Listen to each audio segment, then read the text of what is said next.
କୋରାପୁଟରୁ ବିପୁଳ ପରିମାଣର ନକଲି ବିଦେଶୀ ମଦ ଠାବ।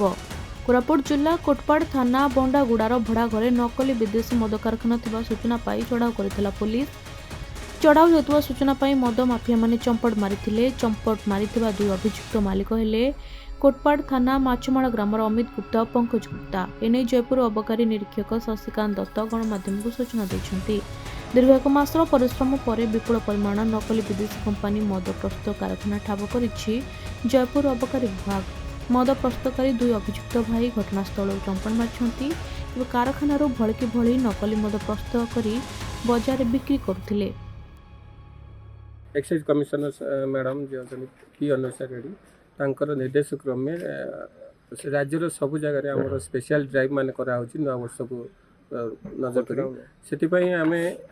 आम जिले में कलेक्टर सार सब कलेक्टर मैडम तांकर निर्देश थिला नुआ वर्ष जो मैंने किसी इलीगल डुप्लिकेट कर लिकर बिजनेस कर दृढ़ कार्यानुष्ठान नापी तेणु आम आमर एक्साइज सुपरिटेडेंट सार अरुण पाड़ी सार आमर निर्देश क्रमे आम आमर सब कलेक्टर मैडम को चिठी अनुसार एक्जिक्यूटिव मजिस्ट्रेट जी अच्छा आम कोटपाड़ तहसीलदार ट्विंकल सेठी को नहीं आम गोटे घर रेड करने जाइलु जोटा कि विश्वस्त सूत्र खबर पाई इलीगल मैन्युफैक्चरिंग यूनिट गोटे अच्छी डुप्लिकेट फरेन लिकर तैयारी कर आम से पहुँचा देखिलु से ताला बंद अच्छी आम एक्जिक्यूटिव मजिस्ट्रेट निर्देश क्रमे आम घर जी ओनर थे डकई सामने आम साक्षी उपस्थित आम सर्च करूँ घर को जा सर्च करूँ सर्च करमको विपुल परिमाण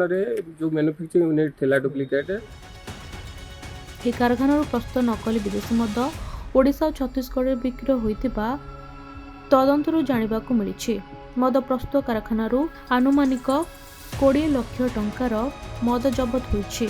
चढ़ाऊ समय company level sticker caramel HB spirit bouquet छुरी सीलिंग मेसिल एसेंस जबत करिछि पुलिस। कारखाना चलाउथुवा दुई अभियुक्तों को तुरंत गिरफ्त कराजिबो बोली अबकारी विभाग तरफरु सूचना दिया जाइछि।